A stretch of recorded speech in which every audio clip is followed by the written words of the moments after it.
Ei, Ana, tô aqui, tô aguardando. Tô tranquilo. Bom dia, tudo jóia?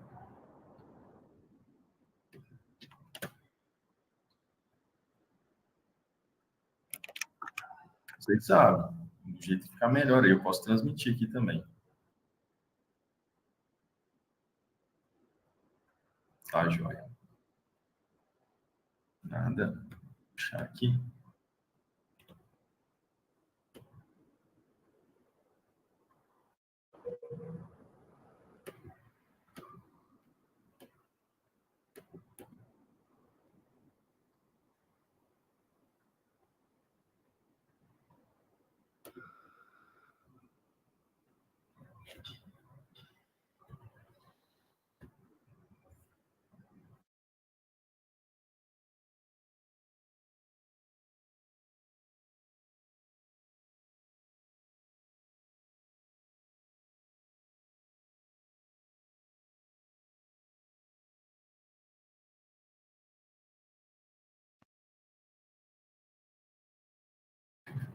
Marca para azul. Ah, agora tinha caído aqui. Acho que nas opções, Ana, não tinha como eu compartilhar em tela inteira. Eu vou pedir para você compartilhar, então pode ser? Fique melhor, a gente vai passando aqui.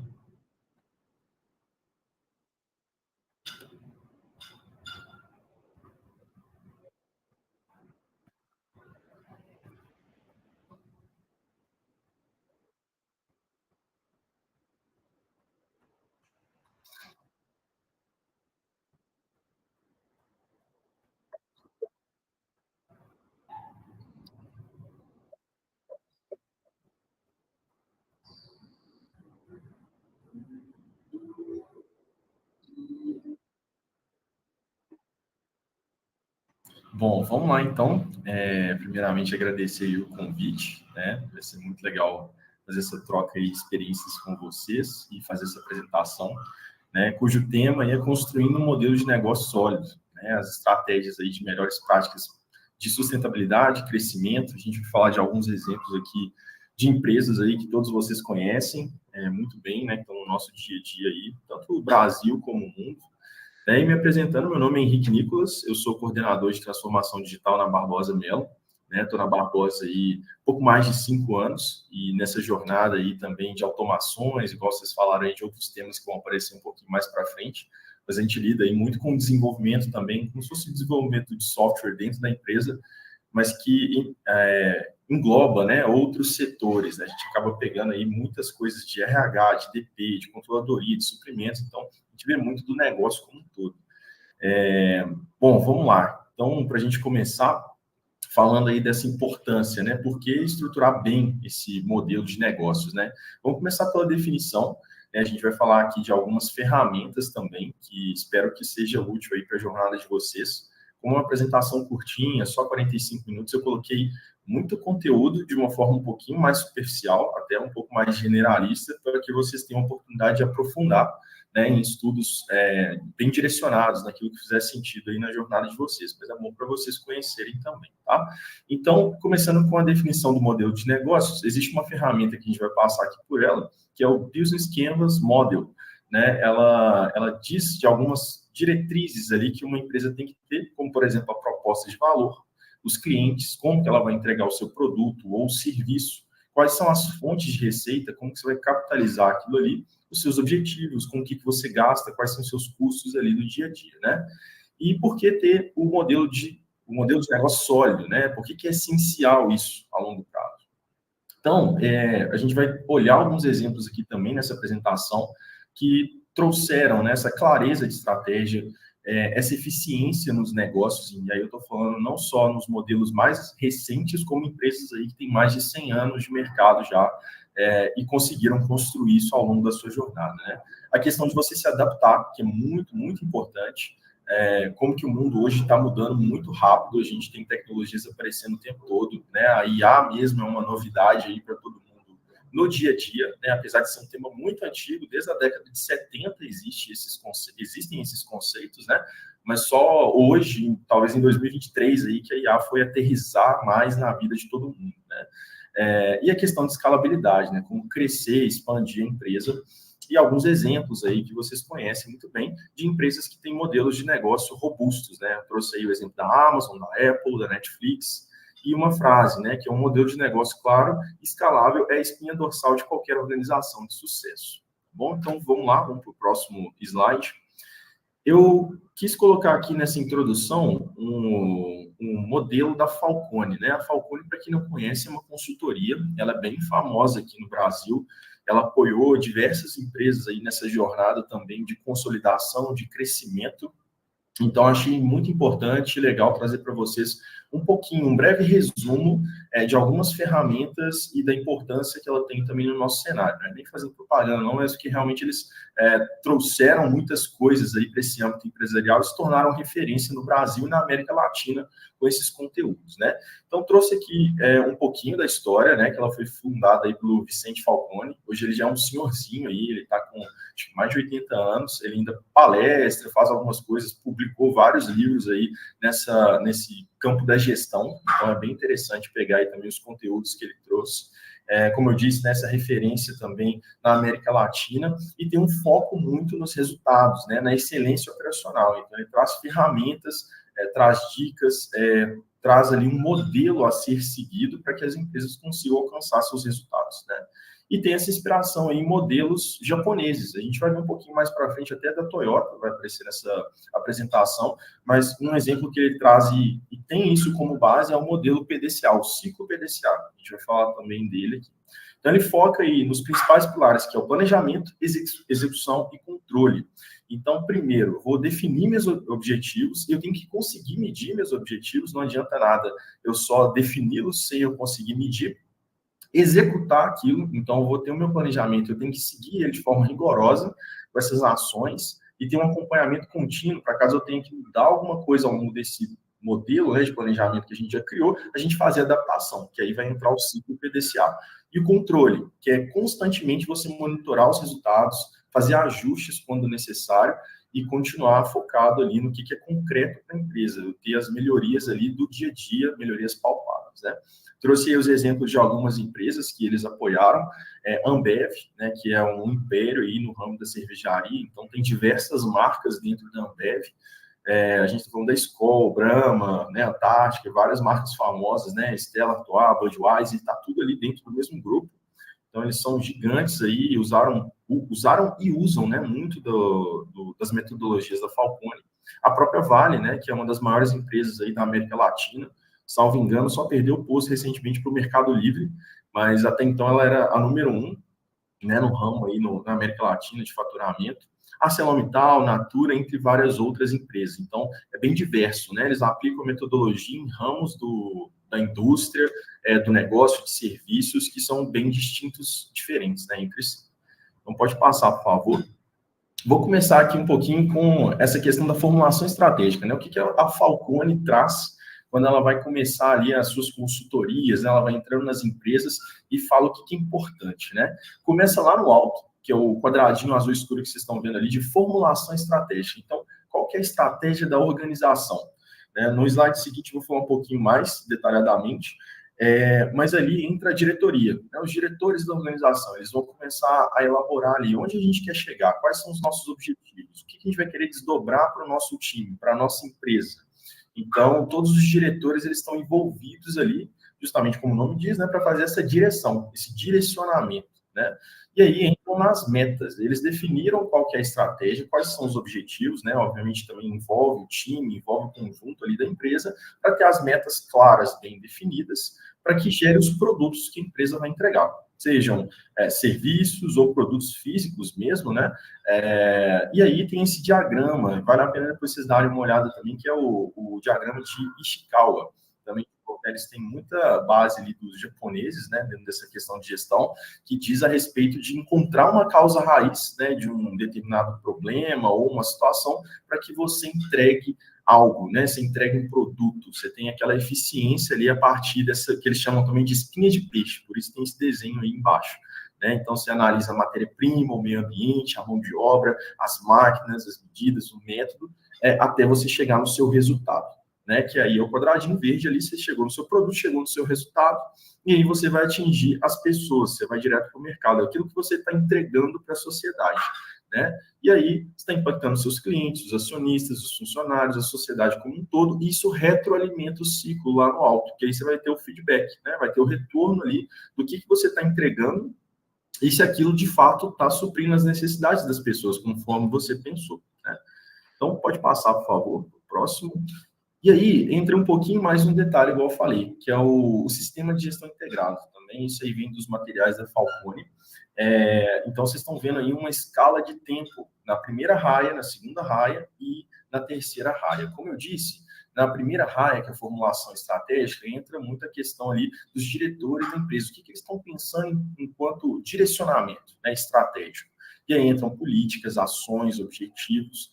E isso aí geralmente tem uma duração de 5 anos, né? Um ciclo que a empresa cria. Eu vou trazer esse exemplo também lá no final, né? O meu último slide também está relacionado justamente com essa parte, que é como você cria ali uma estrutura de objetivos, metas bem definidas para um ciclo de 5 anos, para você, depois daqueles 5 anos, fazer uma nova revisita nessas formulações aí e desdobramentos da diretoria. E aí você entra na questão de um ciclo anual, cujo foco é em médio prazo, né? O primeiro em longo prazo e o segundo aí em médio prazo, onde entram aí as gerências, né, das empresas.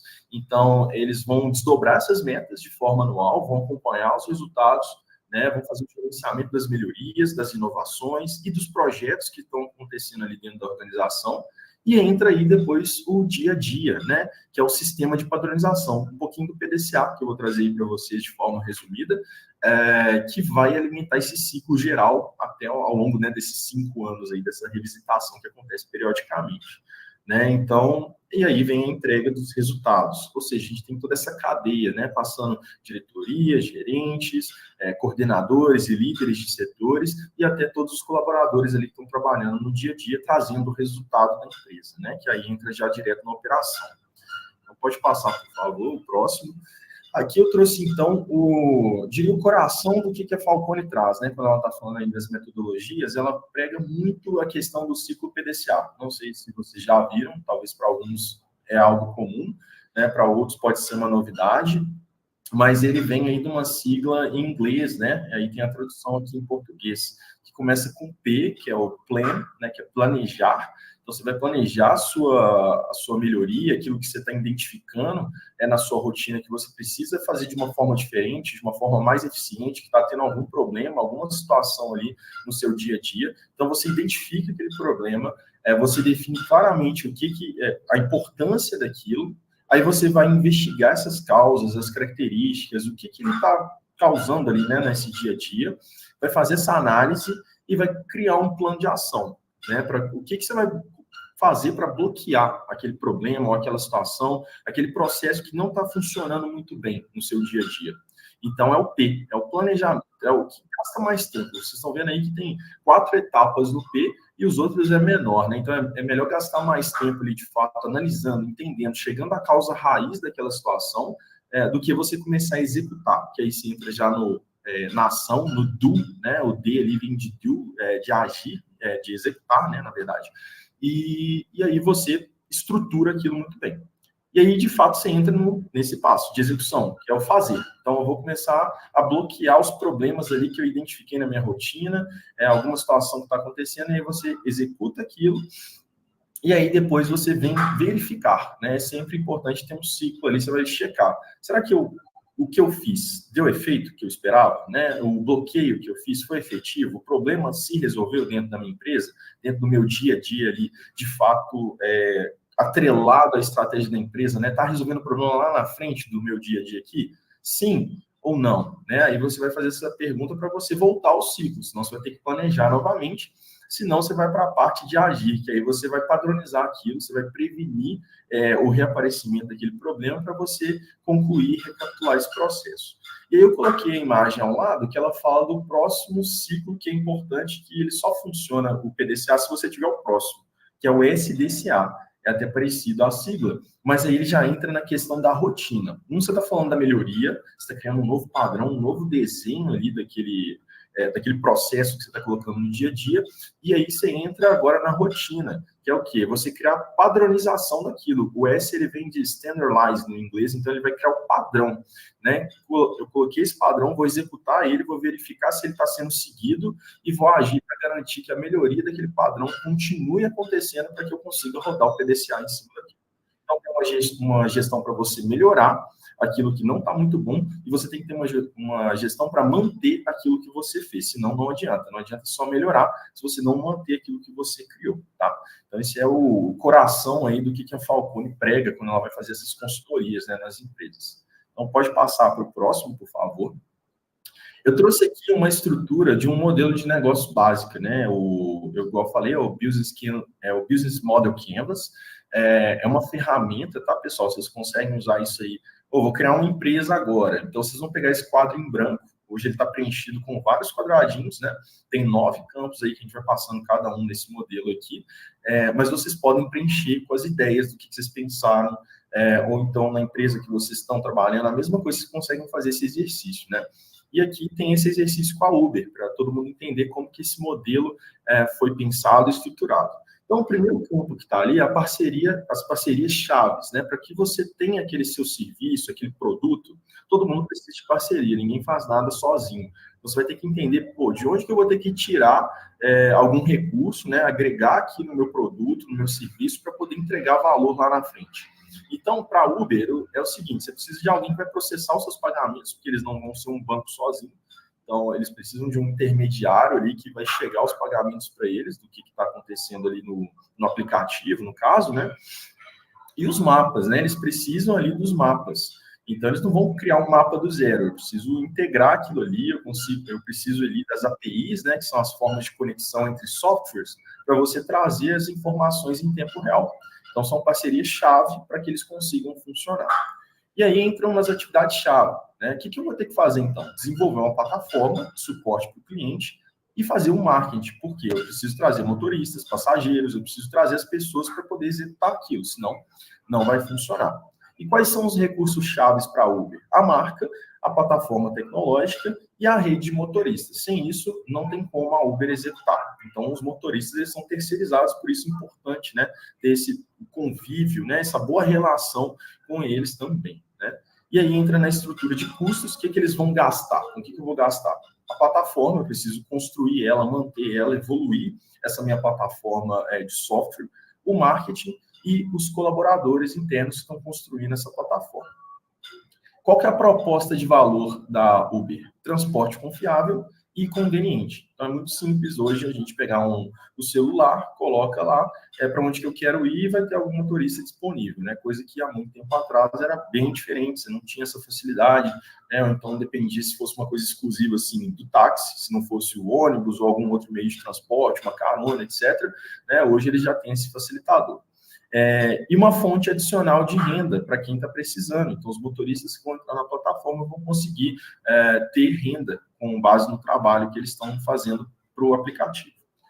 O relacionamento. Então, é esse relacionamento com as pessoas de self-service. Então, eu entro lá, eu consigo fazer as avaliações, eu consigo dar feedback, não só para o motorista, mas para o sistema, e ter um suporte ao cliente, né? Então, as pessoas que precisam de alguma ajuda, seja motorista ou seja pessoa ali que está como passageiro, consegue fazer essa troca, né, de experiências aí com a Uber para resolver alguma situação que aconteceu. Os canais são o próprio aplicativo ou o site da Uber, o segmento de clientes, pessoas que precisam de transporte, então, né, abrange, né, um grande número de pessoas aí, e os donos de carro que vão precisar da sua renda extra ou a fonte de renda mesmo. E onde que está a receita, né? Como que a Uber consegue capitalizar isso aí? A porcentagem por corrida. Então, tem uma taxazinha ali que a Uber pega e vai gerando a sua receita em cima disso. Então, esse é um exemplo do Business Model Canvas, que foi estruturado aí para a Uber, né? E para vocês entenderem, né? São vários pontos, né? Para você pensar no negócio, receita, o que eu estou gerando, o que eu estou entregando para a sociedade, né? Então, trabalha isso, né? Tudo aquilo que a gente está fornecendo para o outro, que a gente vai receber a moeda de troca, né? Ali, dado o trabalho que você executou. Então, é o coração, né, dessa parte aí. A gente vai até falar de outros exemplos. Então, pode passar, por favor, para o próximo. E aí entra uma parte muito importante também, entendendo a questão de solidificar o negócio, é muito importante estar sempre atento aí ao mercado e à concorrência. Eu coloquei aqui uma ferramenta, tem outras, como, por exemplo, a análise SWOT, depois vocês podem até pesquisar mais de como entender a concorrência, mas tem esse framework, né, vamos chamar assim, né, esse arcabouço aí, teórico, que são as 5 forças de Porter, né? Primeiro, você vai avaliar a sua concorrência de fato, a rivalidade entre os concorrentes de um setor, né? Quem são as outras empresas que estão aqui próximas fazendo algo parecido que eu ou próximas de chegarem nisso, né? Quem são os fornecedores? Porque os fornecedores eles são muito importantes na cadeia também, porque eles vão ter essa pressão em cima do meu negócio, eles podem ter esse poder de barganha, né, pedir um desconto ali em cima de alguma coisa, uma troca. Então, preciso conhecer esses fornecedores, porque meus concorrentes também vão entrar em contato com esses fornecedores para ter os serviços deles. Os substitutos, então, é uma pressão que pode existir no negócio de que os produtos ou serviços eles vão ser substituídos. Vocês vão ver o exemplo aí também da Blockbuster com a Netflix, que eu trouxe um pouquinho disso aí. E os compradores, né? Quem que vai ter essa pressão aí do poder de barganha também. Então, quem vai comprar o meu serviço pode, né? Pô, vou pedir um desconto aqui porque eu fiz tal coisa. Então, tem um poder de barganha também nesse sentido. E os novos concorrentes, às vezes pessoas que você não estava nem pensando, né, ou empresas, instituições que vão trazer uma rivalidade para o seu setor, para o seu negócio. Então, pode passar, por favor. E aí, o exemplo que eu falei, né, a Blockbuster versus a Netflix. A Blockbuster, para quem não sabe, foi a maior empresa aí no ramo de aluguéis de filmes, né, aí na década de 90, para o início dos anos 2000, e eles eram muito, muito fortes, né, tiveram aí lojas também no Brasil, em várias regiões também, no mundo todo, só que eles tinham alguns problemas, né? Então, quais eram os problemas? O que incomodava os clientes? Primeiro, você tinha que ir na loja física para você pegar um filme, então seja o videocassete antigo lá atrás, ou depois, né, quando já chegou o DVD ali, também a mesma coisa, você tinha que ir lá pegar um DVD, depois até passou para o Blu-ray, mas aí já estava, né, morrendo essa tecnologia, mas você não tinha um catálogo de recomendação, então você tinha que ficar lá olhando, podia até perguntar a alguém, um atendente sobre alguma coisa, mas era mais difícil, né? Você tem vários filmes ali para você escolher. Tem as taxas por atraso também, então, esqueci, passei o final de semana, né? Pegou na sexta-feira, vai entregar na segunda, esqueceu, entregou na terça. Então, você vai ter uma taxa ali para cada filme que você pegou. E também o custo, né, para você reproduzir aquela mídia. Então, a pessoa tinha que ter um videocassete em casa, tinha que ter uma máquina de DVD para ela conseguir executar aquilo. E aí que entra a Netflix. A Netflix ela tem uma história interessante porque ela também começa com essa questão de aluguéis, de DVD, só que de uma forma online, mas eles sempre tiveram esse pensamento mais estruturado em mudar isso assim que tivessem tecnologias que favorecessem essa mudança, porque até então, no momento, não existia. Não existia internet em banda larga, né? A internet era lenta, não tinha como você fornecer filmes nesse modelo hoje que eles chamam de modelo de streaming, né? Então, eles já começaram com esse pensamento, era um site, né, para você fazer esses aluguéis, e aí foi evoluindo. E qual foi a premissa? O que agradou os clientes na Netflix? A questão do acesso instantâneo, então você hoje está na sua casa, consegue escolher o filme que você quiser, no momento que você quiser, tem um conteúdo inteligente de recomendações, então, se já assistiu um conteúdo, ele vai favorecer algum outro, uma série, né, alguma coisa ali muito próxima daquilo que você gostou. Tem só a taxa de assinatura e você tem os filmes ilimitados, né, dentro da plataforma, e também disponível em dispositivos inteligentes. Então, hoje tem isso no celular, na palma da mão, ou mesmo na TV, na Smart TV, ou algum outro dispositivo que você conecta para poder acessar o Netflix, né? E aí o gráfico, né? O que aconteceu aí com a receita da Netflix versus a receita do Blockbuster ao longo dos anos. Então, dá para ver ali que a Blockbuster, em 2012, ela não se reinventou no mercado, né? E quebrou. Então, ela foi perdendo receita, ela já era gigante nesse ramo, ela não conseguiu pensar em formas diferentes de capitalizar, de trazer dinheiro aí para a empresa e acabou quebrando ali no ano de 2012, que aí foi a alavancagem, né, da Netflix e continua até hoje com produção de conteúdo próprio, né, com outras inovações que eles trazem também para o modelo de negócio. Então, pode passar, por favor. E aí, igual eu falei para vocês, eu trouxe o Business Model Canvas aí da Nubank, que é um caso interessante, falando do coração do negócio. Qual que é o coração do negócio, né, de toda a organização? É a proposta de valor. Né? Hoje, uma notícia recente aí da Nubank é com relação ao valor de mercado.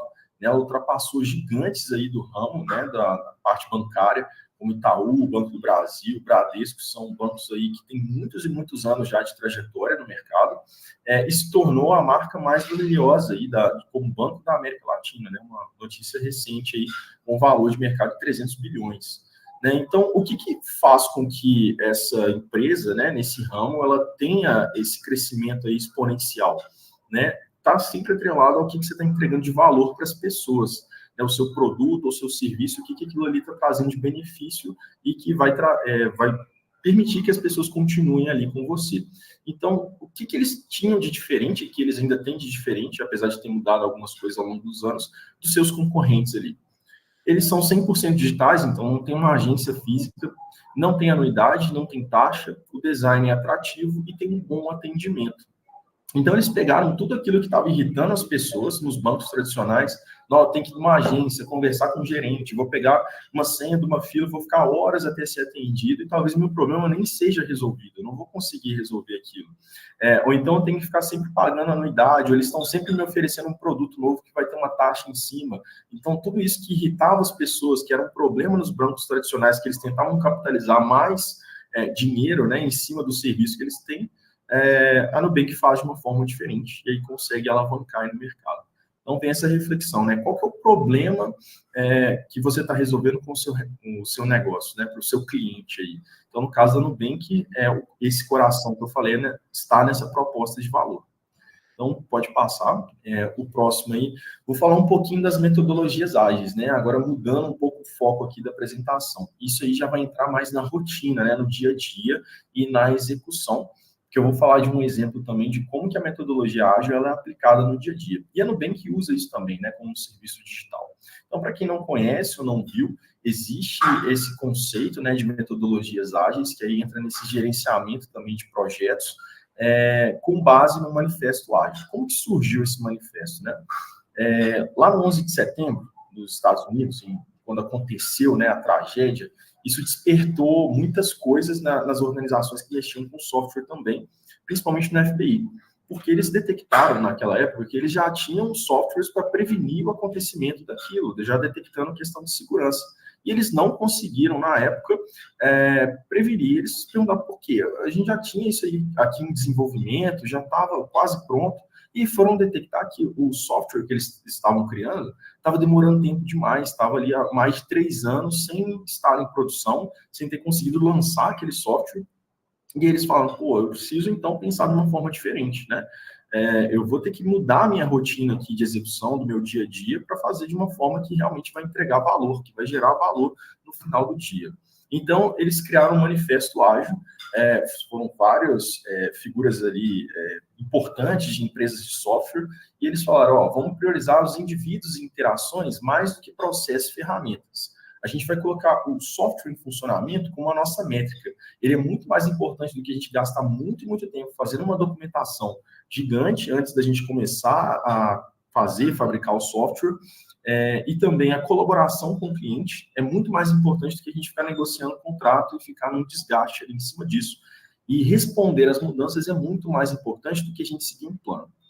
Não significa que as outras coisas não sejam importantes, elas são importantes. É preciso ter processo, é preciso ter ferramenta, documentação, negociação, ter um plano, mas é mais importante esses outros requisitos e a gente deveria focar mais neles do que nos outros, porque senão a gente vai perder muito tempo. Trouxe aqui também o exemplo do Scrum, que é uma das várias metodologias ágeis, é uma das mais aplicadas aí no dia a dia, na rotina de desenvolvimento também de software, que foca nesses ciclos, né, que eles chamam de sprints, que é quando você está fazendo um pequeno incremento ali do seu produto, do seu software, do seu trabalho, e que você pode rodar de 1 a 4 semanas, né? Normalmente o pessoal usa muito de 2 semanas, né? Fecha um escopo de 2 semanas, desenvolve, e aí depois terminar o seu trabalho, você está gerando um pequeno incremento, né? Então ali tem um backlog, né? Faz um planejamento, o que a gente vai colocar ali para executar. Vamos seguir esse plano dessas 2 semanas, vamos rodar todos os dias ali uma reunião de alinhamento, bem rapidinho, 15 minutos, conversa com todo mundo, saber se teve algum problema, não teve, como está o andamento, e a gente vai seguindo assim de forma indefinida até a gente evoluir o nosso produto. Então, essa é uma das metodologias, vale muito a pena estudar. E aí eu trouxe o quadro Kanban, que complementa isso, né? Existe a metodologia também Lean Kanban, que aí tem um quadro, né, de tarefas para fazer, planejar, executar, revisar, ajustar, é um exemplo aí, né? Até o feito, né, o executado. Então, as tarefas, elas vão caminhando nesse quadro, e é uma gestão visual, né? Kanban significa isso, gestão visual, e ajuda nessa questão da rotina, né? Então, pode passar, por favor. Trouxe aqui um exemplo, né, de como que isso é aplicado na prática, e até de uma forma bem robusta e complexa, e que tem também uma questão de sucesso aí para a organização, e trouxe robustez para o modelo de negócio, que é o caso do Spotify. Eles criaram todo um ecossistema interno na empresa com conceitos diferentes. Eles têm mais de 30 equipes que rodam nesse modelo ágil, estão operando em mais de 4 cidades hoje, com 3 fusos horários diferentes, né? Então, é uma empresa que tem uma equipe global e eles precisam de uma organização remota muito bem consolidada.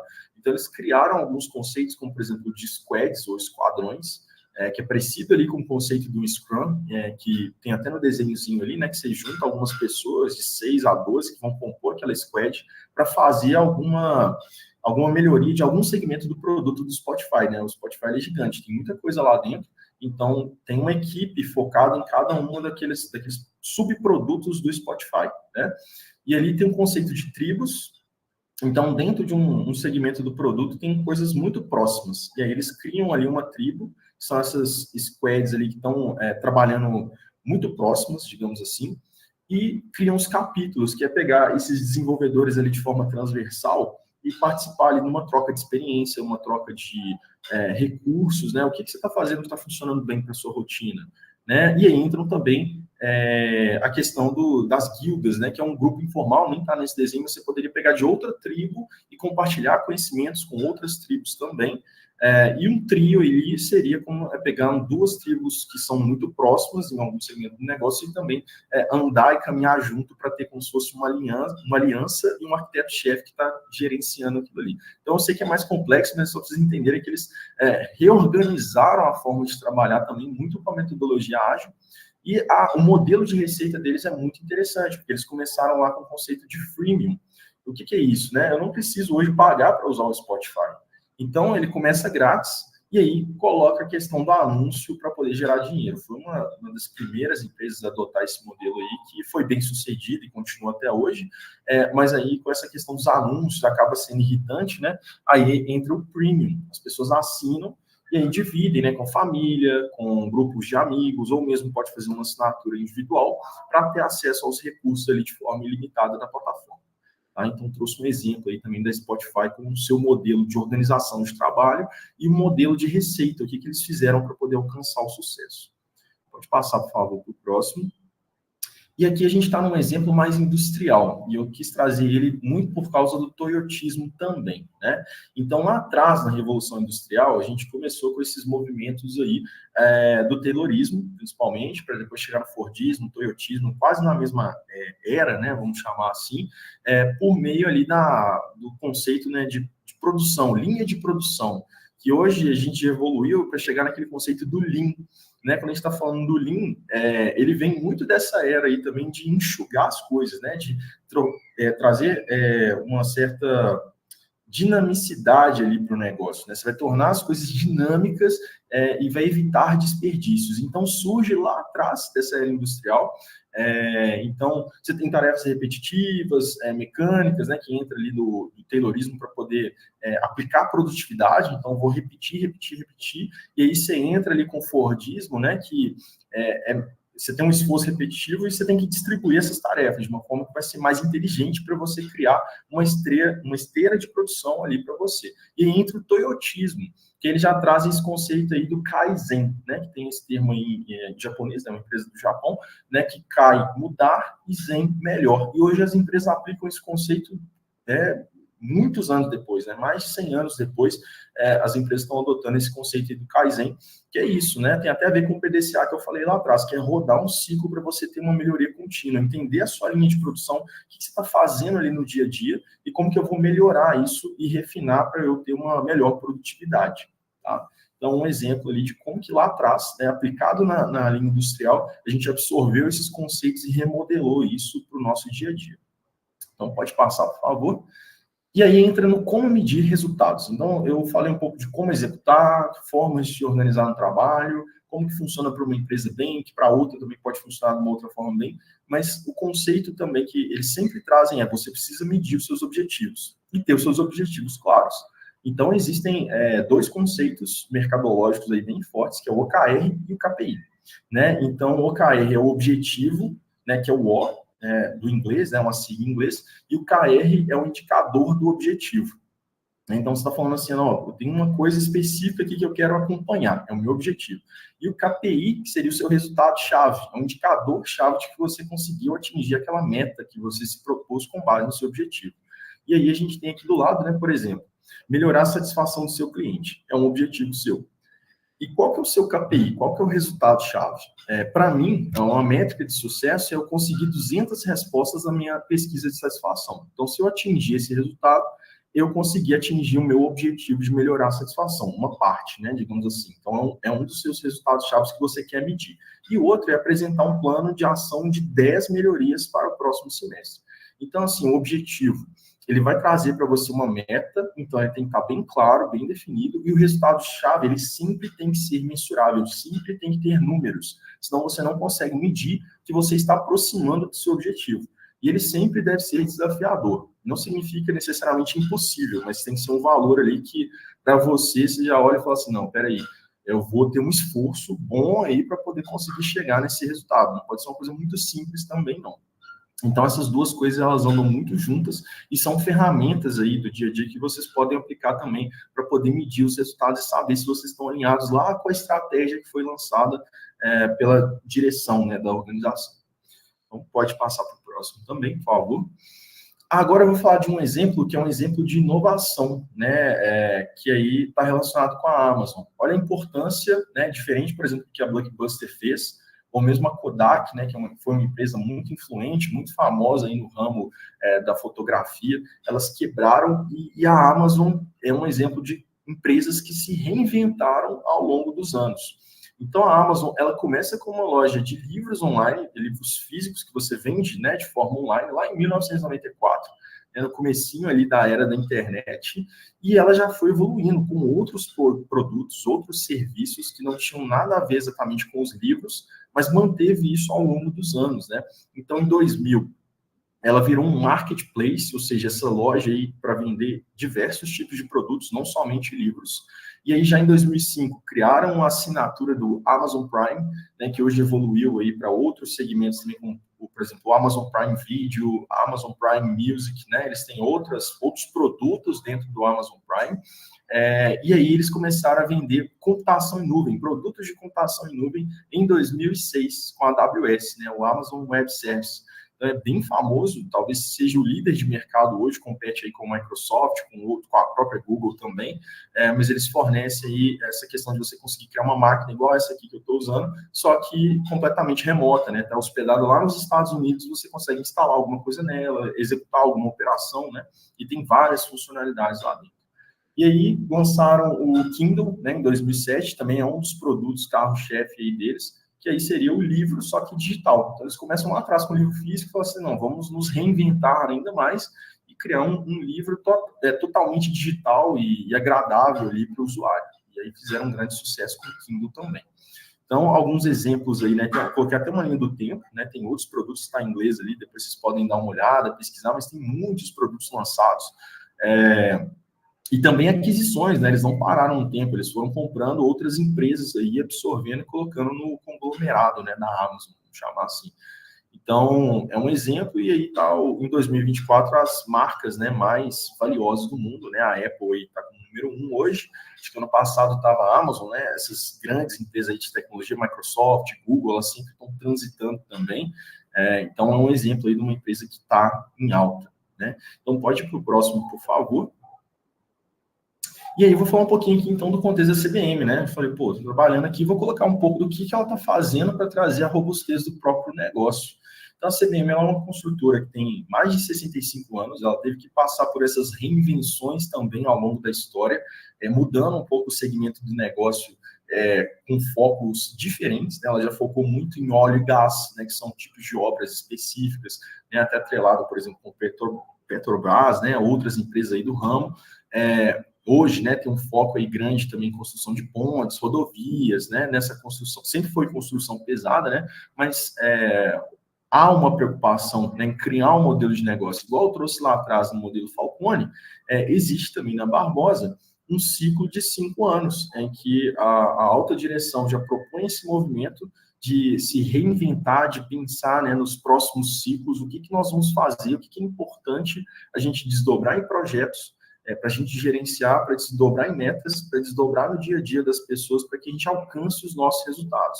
E aí dá um exemplo da Mandala, né, que eles criaram aí a partir do programa do Inova CBN 100, né, cujo objetivo é chegar aos 100 anos com sustentabilidade, né, com forte no mercado, com esses pilares, né, de pessoas e cultura, excelência operacional, inovação e sustentabilidade, né, focado aí nesses subsegmentos, né, dentro dessa mandala.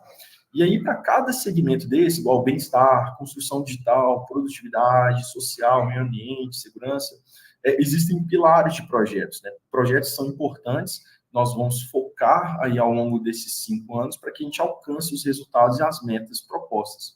Então, é um exemplo de como que as empresas, né, no caso, a minha empresa, que hoje se organizou e está se organizando para trazer mais robustez também.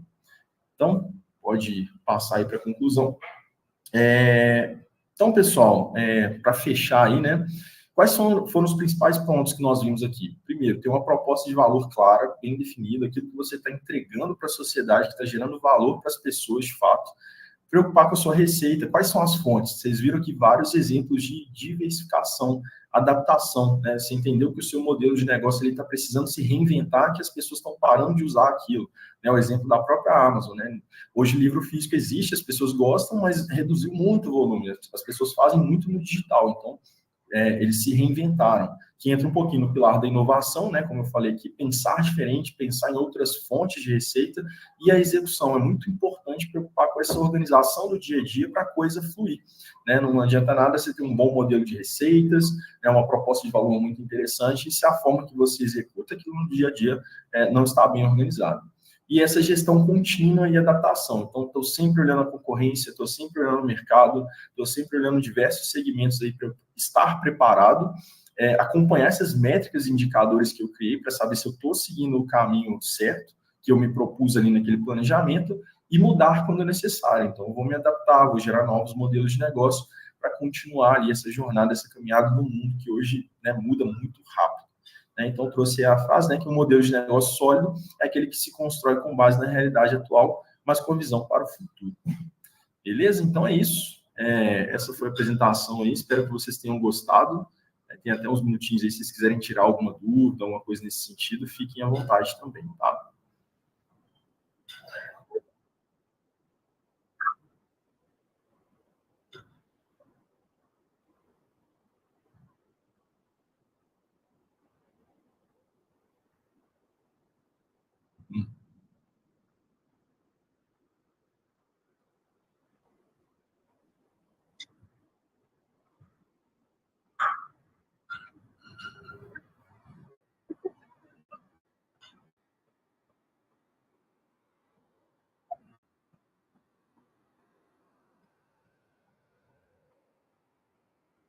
Uhum.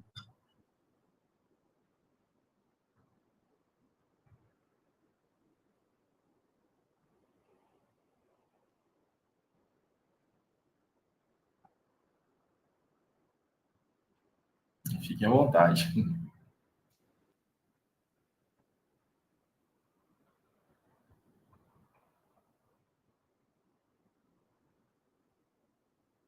Obrigado.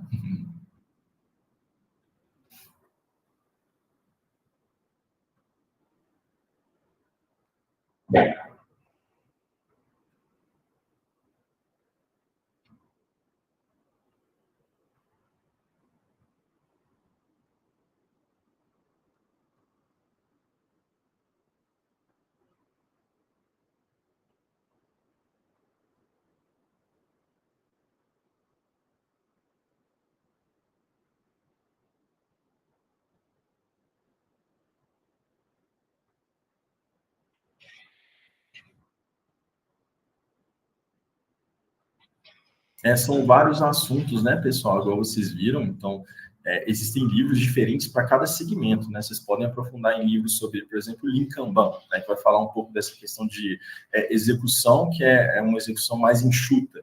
Então, é um dos ramos que vocês podem estudar, mas, de novo, né, tem muito conteúdo da Falcone, tem vários livros também do Vicente Falcone, não sei se vou lembrar aqui de cabeça, mas vocês dão no Google aí, né, livros Vicente Falcone, ou da Falcone, vai ter muito desse conteúdo ali de gestão para resultados, o que eles pegaram, né, existem também livros aí relacionados com a trajetória das empresas, tem eu não vou lembrar exatamente o nome agora que me fugiu, que é do Jorge Paulo Lema, que é um dos sócios aí fundadores da Ambev.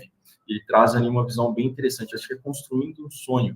Ele vai falando de como que eles conseguiram construir esse modelo para a Ambev despontar a nível mundial, né? Porque eles depois fizeram uma fusão aí viraram a Bembev ainda, foi uma coisa assim, um conglomerado, e eles ainda investem em outros segmentos, né? São 3 caras ali que compõem o grupo G3, eles são detentores da Burger King, Americanas, a própria Ambev, né? Igual eu falei aqui, Submarino, que hoje eles, né, deram uma caída nesse segmento aí, mas eles falam um pouco dessa construção do modelo de negócio deles e como que eles evoluíram para poder chegar naquele nível, nesse nível, né? Então, esse é um livro interessante aí também que vale a leitura.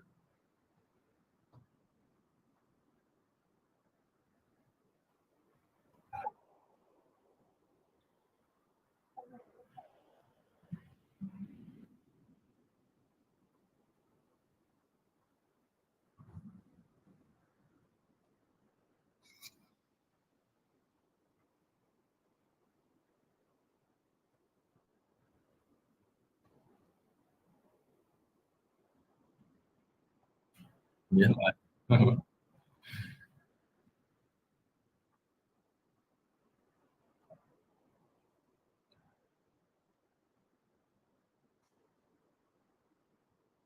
Obrigado.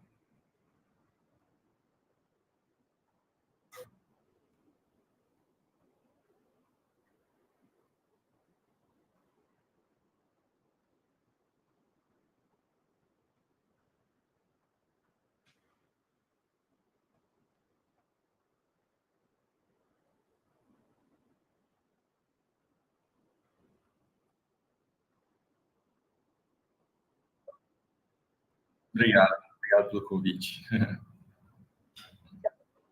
Beleza. Valeu, pessoal. Um abraço. Tchau, tchau.